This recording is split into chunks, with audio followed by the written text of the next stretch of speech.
उसके बाद काम फिर अपने आप खुद आपको ढूंढते हुए आएगा। जैसे अभी हम जब गोरखपुर में शूट कर रहे हैं तो हमारे सेट पे जितने भी बच्चे आते हैं वो जब ये कहते हैं कि हमको एक कोई छोटा सा रोल करना है, तो कल ही हम लोग एक शादी का सीक्वेंस शूट कर रहे थे, तो उसमें 3 नए बच्चे गोरखपुर के आए और उन्होंने पूरा डांस वांस किया, बहुत अच्छे से एक्टिंग किया और उनको वो प्लेटफॉर्म मिला, उनको काम आता था इसलिए वो कर पाए।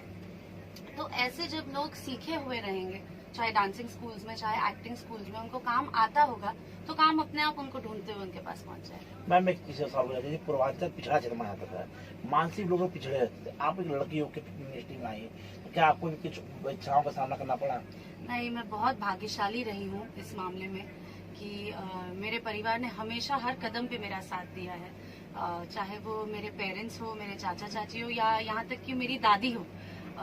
मेरे घर में कभी भी हम लोग बहुत सारी बहनें हैं, चाचा चाची सबके बच्चे मिला के, और हमें कभी भी डिफ्रेंशिएट नहीं किया गया। जितना स्नेह हमारे भाइयों को मिला है उतना ही स्नेह और उतना ही हर चीज में फ्रीडम हम बहनों को भी मिली है।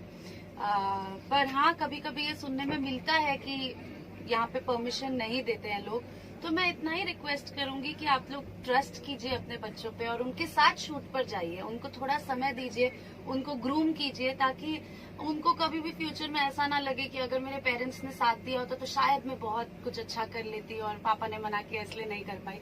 तो एक चांस तो हर बच्चे को मिलना चाहिए। जो विजन अभियान जो महिलाओं को बढ़ाने के लिए है सर, क्या इससे फायदा मिल रहा है आपको, मोटिवेशन मिल रहा है? बिल्कुल बिल्कुल, क्यों नहीं। हम लोगों को बहुत हिम्मत मिलती है जब हम देखते हैं कि हमारी गवर्नमेंट, हमारे सीएम इतने ज्यादा स्टेप्स ले रहे हैं वुमेन एम्पावरमेंट के लिए, और जब पता होता है कि आपके साथ कोई खड़ा है इस मामले में तो अपने आप एम्पावरमेंट अपने अंदर से बाहर आती है। मैम सभी जैसे सांसद से दावेदारी की है, रवि किशन जी भी किए, तो क्या आप जो भोजपुरी बॉलीवुड से संबंधित है जो है, तो क्या आप भी राजनीति में एंट्री करेंगी? मुझे ना बिल्कुल नहीं पता। मैं जब स्कूल में थी तो मुझे नहीं पता था कि मैं एक्टर बनूंगी। हेमा जी भी आई है। मैं जब एक्टर बनी तो मुझे ये नहीं पता था कि मैं फिल्म्स करूंगी, तो मुझे कुछ नहीं पता है। मैं खाली इतना जानती हूँ कि मुझे अपने लाइफ में हर कदम पे एज अ रिस्पॉन्सिबल सिटीजन जो मेरा कर्तव्य होगा वो मैं उस समय पर निभाऊंगी। आप तो शाकाहार परिवार से जुड़ी थी, तो बॉलीवुड में रवि किशन का बयान आता कि वहाँ ड्रग्स माफियाओं ने कब्जा कर लिया है और आने वाली पीढ़ी को बहुत प्रभावित कर रहा है, क्या बोलेंगे इस पर आप? ड्रग्स तो मतलब खोखला कर देता है ना, एकदम दीमक की तरह धीरे धीरे फैलता है और बहुत बुरी तरह बर्बादी कर देता है। तो मैं अपनी तरफ से खाली लोगों को यही कहना चाहूंगी कि इन सब चीजों की तरफ किसी का भी झुकाव, सिर्फ बॉलीवुड हॉलीवुड कुछ नहीं, किसी भी व्यक्ति का झुकाव ड्रग्स की तरफ तभी हो सकता है जब वो पहली बार पहल करे। आप वो पहल करिए ही मत, अच्छी संगत में रहिए, अच्छे दोस्तों के साथ रहिए जो आपको इन चीजों की तरफ ना आकर्षित करें। और मैं बस यही प्रे करूंगी कि आप सब स्वस्थ रहें और इन घटिया चीजों से जितना ज्यादा हो सके दूर रहें। कूल बनने के चक्कर में अपनी वाट मत लगाइए, मैं सीधा भाषा में बोल रही हूँ। तो प्लीज जितना हो सके say no to drugs, stay away from drugs. Sir आप क्या बोलेंगे? देखिए, मुझे लगता है जैसा कि आम्रपाली जी ने बताया, बहुत सही बात कहा इन्होंने कि कोई भी ड्रग्स एडिक्ट तब होता है जब वो पहली बार उसको लेता है।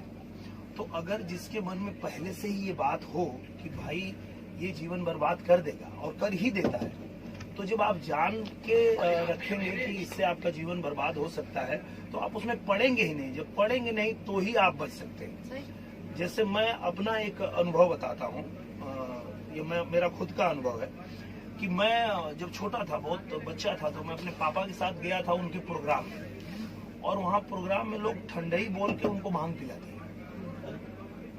ठंडई बोल के उसमें भांग मिक्स था, पिला दी और मेरे पापा ने पी लिया। और उसके बाद जब वो खड़ा हुए गाने के लिए तो वो सिर्फ आ करते थे और हंसते थे, वो आगे कुछ गाते ही नशे में। हाँ, वो आ बोल के हंसने लगते थे। तो मैं ऐसे छोटा बच्चा था, मैं स्टेज पे अपने पिताजी को देख रहा था और मेरे मन में वो बात बैठ गई कि मैं जीवन में कभी ये नशा नहीं करूंगा। जो इनको किसी तरह भी अगर दे दिया तो इनकी ये हालत हो गई कि अपना प्रोग्राम ही नहीं कर पाए। तो जब हम जान गए तो हमने कभी छुआ नहीं उसको। तो यही होना चाहिए इंसान को कि अगर किसी को भी आप देख रहे हैं कि कोई पी के बर्बाद हो गया, कोई नशा करके मर गया, तो आप जान जाइए कि अगर आप करेंगे तो आपका भी वही हाल होगा। तो जान जाएंगे तो उसको छुएंगे नहीं, यही रास्ता है, दूसरा तो कोई रास्ता है नहीं। और इतनी डॉक्यूमेंट्रीज, इतनी फिल्में बनी है इस चीज के बारे में अवेयरनेस क्रिएट करने के लिए। तो हम लोग जो बहुत ज्यादा टाइम बहुत सारी चीजें ऐसे स्क्रॉल कर करके मोबाइल पे देखते रहते हैं, तो हमें इसमें भी थोड़ा इन्वेस्ट करना चाहिए समय कि हम ऐसी अवेयरनेस वाली डॉक्यूमेंट्रीज को देखें और उससे सीख लें। क्योंकि जब हम देखते हैं यूथ को